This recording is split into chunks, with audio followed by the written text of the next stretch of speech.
नमस्कार दोस्तों, आज के इस एपिसोड में ड्रीम अचीवर की तरफ से आप सभी का स्वागत है। जैसा कि आप जानते हैं, आज 1 अक्टूबर है। 1 अक्टूबर को प्रत्येक वर्ष अंतर्राष्ट्रीय वृद्धजन दिवस मनाया जाता है।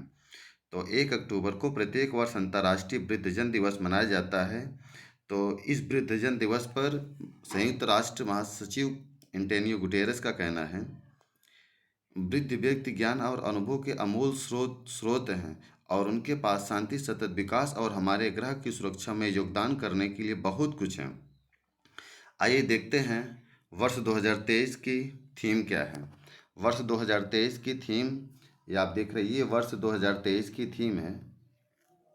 ओके, 2023 की थीम वृद्ध व्यक्तियों के लिए मानव अधिकारों की सार्वभौमिक घोषणा के वायदों को पूरा करना। आगे, 75 साल पहले संयुक्त राष्ट्र महासभा ने मानव अधिकारों पर सार्वभौमिक घोषणा को अपनाया, जो मानव अधिकारों के इतिहास में एक स्मारकीय दस्तावेज है। विभिन्न कानूनी, सांस्कृतिक और भाषाई पृष्ठभूमि वाले दुनिया भर के प्रतिनिधित्व द्वारा लिखित, यह उन मौलिक अधिकारों को स्पष्ट करने वाला पहला दस्तावेज है जिन्हें सार्वभौमिक रूप से सुरक्षित किया जाना है। इस मील के पत्थर की मान्यता में और एक ऐसे भविष्य की तलाश जो यह सुनिश्चित करने के वायदे को पूरा करता है कि सभी वृद्ध व्यक्तियों सहित सभी व्यक्ति अपने मानवाधिकारों और मौलिक स्वतंत्रता का पूरी तरह से आनंद ले सकें। संयुक्त राष्ट्र अंतर्राष्ट्रीय वृद्धजन दिवस के 33वें स्मरणोत्सव पर ध्यान केंद्रित किया जाएगा। वृद्ध व्यक्तियों के लिए मानव अधिकारों की सार्वभौमिक घोषणा के वादों को पूरा करना और पीड़ितों तक पहुंचाना, इस विषय पर चर्चा किया जाएगा, क्योंकि अब की बार यह 33वां स्मरणोत्सव दिवस था, क्योंकि पहली बार 1 अक्टूबर 1990 को मनाया गया था।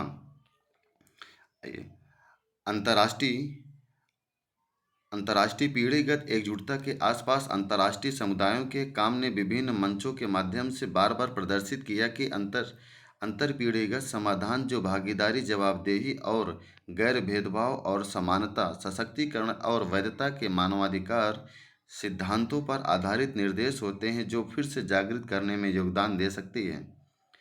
पीढ़ियों से सभी लोगों के घोषणा के वादे को पूरा करने की दिशा में राजनीतिक इच्छाशक्ति की सुई की स्थानांतरित करने के लिए युवाओं और वृद्धों दोनों को सशक्त बनाकर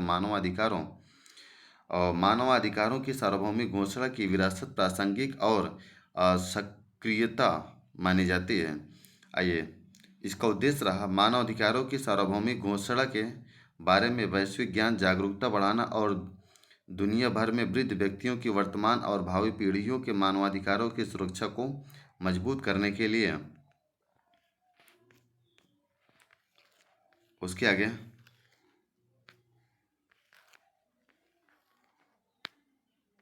एक मिनट, मानवाधिकारों की सुरक्षा को मजबूत करने के लिए सभी हितधारकों के बीच प्रतिबद्धता पैदा करना। दुनिया भर में मानवाधिकारों की सुरक्षा के लिए अंतर पीढ़ीगत मॉडलों को साझा करना और उनसे सीखना और अपने कामों में मानवाधिकारों के लिए जीवन पाठ्यक्रम दृष्टिकोण को बेहतर ढंग से एकीकृत करना। नागरिक, सामाजिक, राष्ट्रीय मानवाधिकार संस्थानों सहित सभी हितधारकों की सक्रिय और सार्थक भागीदारी सुनिश्चित करने के उद्देश्य से सरकारों और संयुक्त राष्ट्र संस्थाओं से अपनी वर्तमान प्रथाओं की समीक्षा करने का आह्वान करना। वृद्ध व्यक्ति स्वयं पीड़ितों के बीच एकजुटता और अंतरपीढ़ीगत साझे को मजबूत करने के काम में लाए जा सकते हैं। यह जारी रहा यूनाइटेड नेशन के द्वारा, जो कि इसको 23वीं UN international day of older persons के रूप में मनाया जाता है। तो यह इसका लोगो रहा, आप देखेंगे यूनाइटेड नेशन का यह लोगो रहा। और अंतर्राष्ट्रीय वृद्धजन दिवस समारोह, अंतर्राष्ट्रीय वृद्धजन दिवस समारोह किस स्थान पर होगा? सोमवार 2 अक्टूबर, जो कि आप जानते हैं 2 महान नेताओं की जयंती भी मनाई जाती है 2 अक्टूबर को। 2 अक्टूबर 2023 सुबह 10 बजे से दोपहर 1 बजे ICOSOC चैम्बर, संयुक्त राष्ट्र मुख्यालय आदमकुओं का प्रवेश द्वार होगा। यह 66वीं स्ट्रीट होगी। इसकी पृष्ठभूमि पर आइए एक नज़र डालते हैं। 14 दिसंबर 1990 को संयुक्त राष्ट्र महासभा ने 1 अक्टूबर को अंतर्राष्ट्रीय वृद्धजन दिवस के रूप में नामित किया। इससे पहले Vienna international plan of action on ageing जैसी पहल की गई थी, जिसे वर्ष 1982 में वर्ल्ड असेंबली ऑन एजिंग द्वारा अपनाया गया था और उस वर्ष के अंत में संयुक्त राष्ट्र महासभा द्वारा इसका समर्थन किया गया था।